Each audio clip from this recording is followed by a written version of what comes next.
Hai anak-anakku kelas 3, apa kabar kalian? Semoga kalian semua dalam keadaan baik, sehat, dan tetap semangat. Hari ini kita akan belajar apa ya? Kita akan belajar tentang tradisi masyarakat. Nah, mungkin ada sebagian di antara kamu yang bertanya-tanya, ini pelajaran agama kok bicara tentang tradisi masyarakat ya, Bu? Kayak belajar tentang materi pelajaran lain begitu.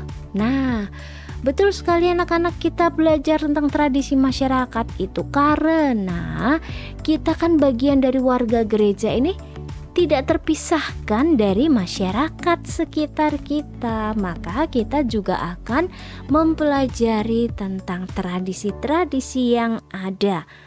Maka ada nih tujuan kita belajar kali ini, apa saja? Antara lain kita diajak untuk mengenali berbagai tradisi yang berkembang dalam gereja Katolik, memahami makna tradisi dalam gereja Katolik.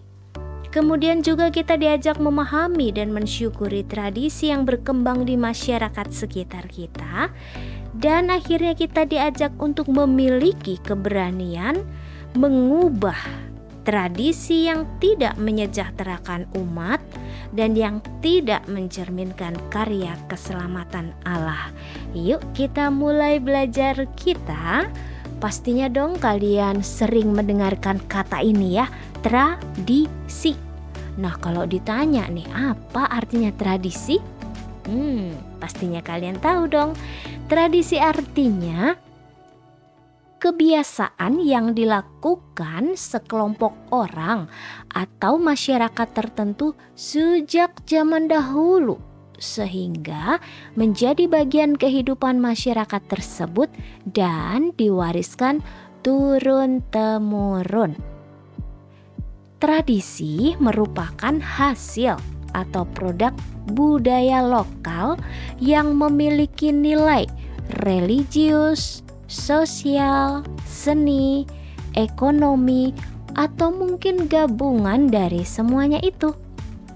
Ada di antara kalian mungkin bertanya-tanya, apa itu Bu nilai religius? Religius itu yang bersifat kerohanian begitu ya, kerohanian, keagamaan gitu ya. Baik, kita lanjutkan. Nah, kita kan tinggal di negara Indonesia ya.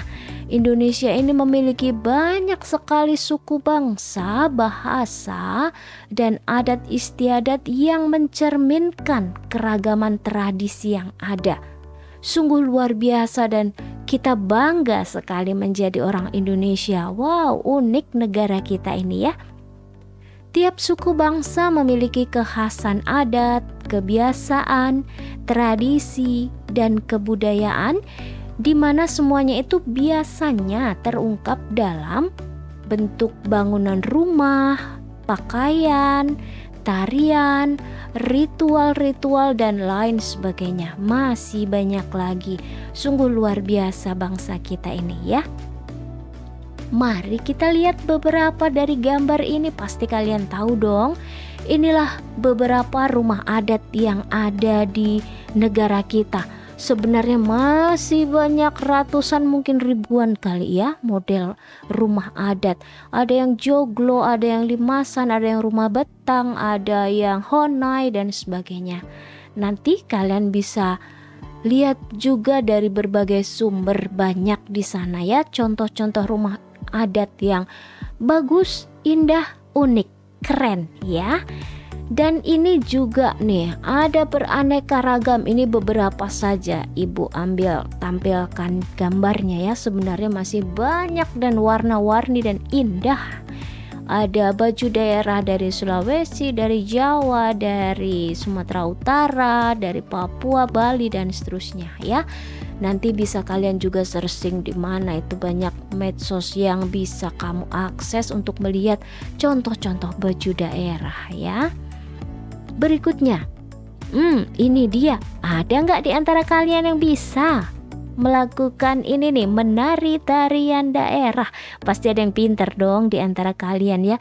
Ada yang tari dari Aceh, ada tari dari Jawa, ada tortor dari Batak, ada tari Bali, ada tari topeng dan tari merak, tari apa lagi ya, maengket. Wah, dan banyak lagi sih. Nanti bisa kalian mencoba, bahkan boleh mencoba menarikan ya. Coba cari tutorial menari salah satu tarian daerah. Atau bahkan ada di antara kalian yang sudah canggih nih, udah bisa menari ya pastinya ya. Baik, kita lanjutkan. Nah, anak-anakku sekalian, ini ada ritual-ritual masyarakat atau suku yang ada di Indonesia. Banyak sekali ritual, setiap suku itu pasti ada. Bahkan satu suku aja ritualnya macam-macam. Di sini ada beberapa yang kita bisa lihat. Ada ritual ngaben di Bali, yang pembakaran mayat itu loh. Mungkin kalau kalian pernah ada yang berkunjung ke Pulau Dewata, Pulau Bali, mungkin pernah menyaksikan. Ada juga itu ritual lompat batu, ada bakar batu gitu di Papua ya, macam-macam ya. Nanti silakan anak-anak bisa lihat seperti apakah prosesi ritual itu, kemudian tujuannya apa. Di Papua kalau yang di tengah ini nih, bakar batu ini untuk kebersamaan ya. Mereka membakar makanan-makanan, umbi-umbian, sayur-mayur, dan makan bersama, duduk ngobrol-ngobrol gitu ya, menyambut tamu. Tapi ada juga di sana ritual apa itu namanya, potong jari ya. Wow, ngeri juga itu. Sampai sekarang ritual-ritual ini masih banyak yang dilestarikan. Berikut, ternyata nggak hanya kita loh yang punya beberapa tradisi. Yesus pun yang kita ketahui, Yesus itu kan terlahir sebagai sosok manusia walaupun dia adalah Allah. Allah yang turun ke dunia dalam wujud manusia yang kita kenal Yesus itu namanya dilahirkan di sebuah tempat juga, wilayah juga, dan Yesus masuk sebagai orang Yahudi atau orang Israel.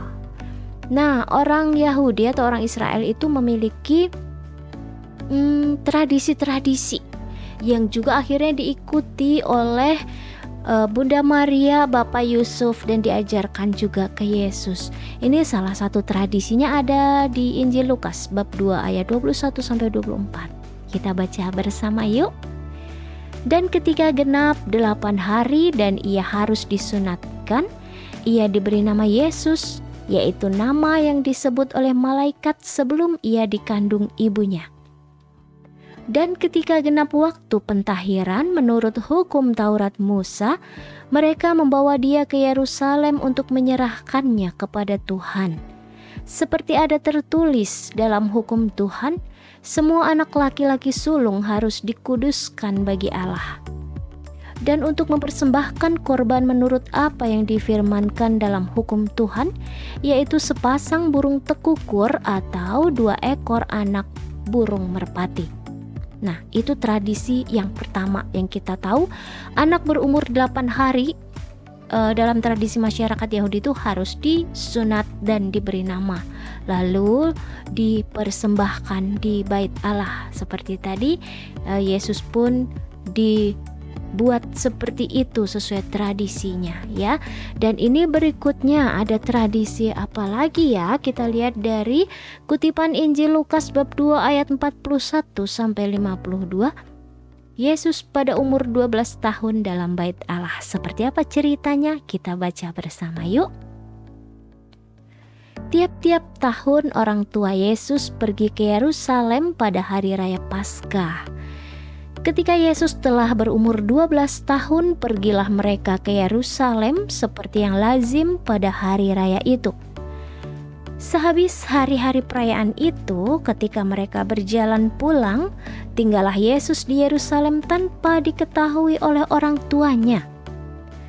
Karena mereka menyangka bahwa ia ada di antara orang-orang seperjalanan mereka, berjalanlah mereka sehari perjalanan jauhnya, lalu mencari dia di antara kaum keluarga dan kenalan mereka.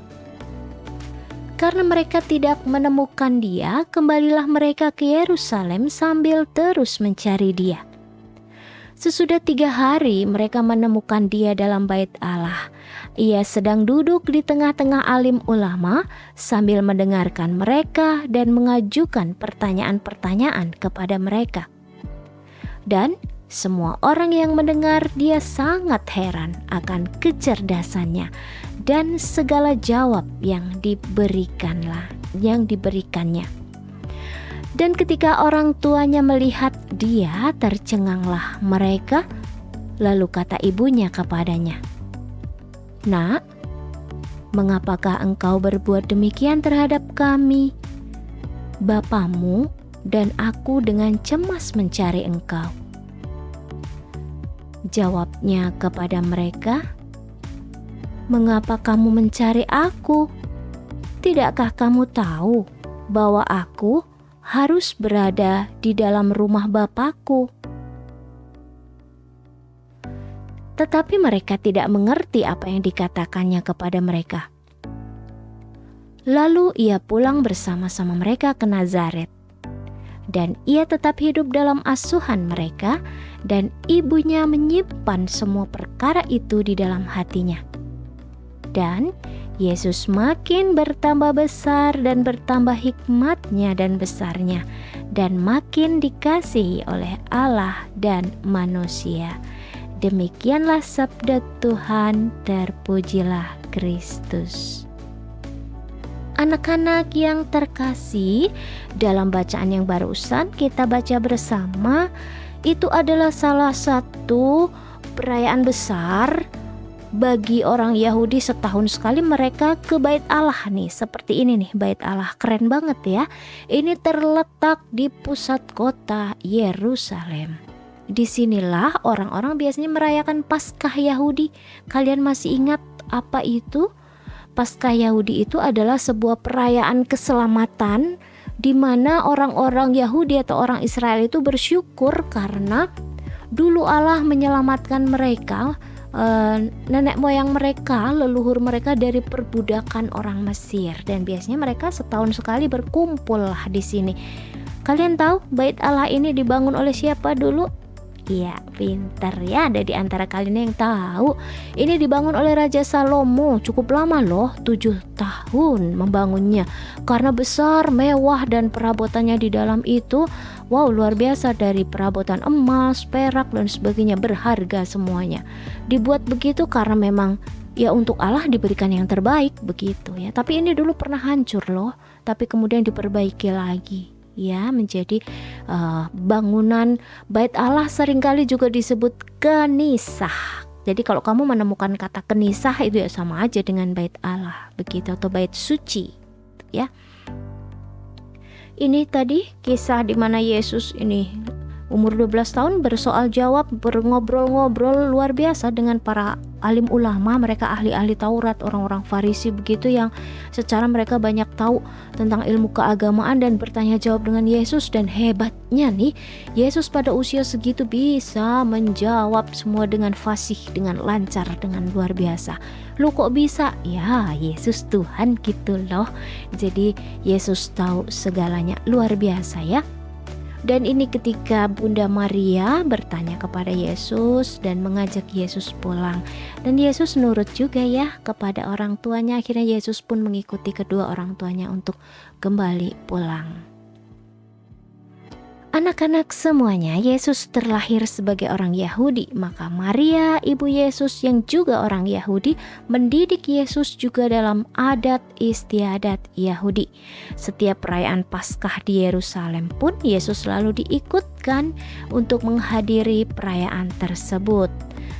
Nah, ketika Yesus tidak pulang bersama kedua orang tuanya, melainkan tadi tinggal di bait Allah, bersoal jawab dengan para penatua, alim ulama, ahli-ahli Taurat, begitu ya.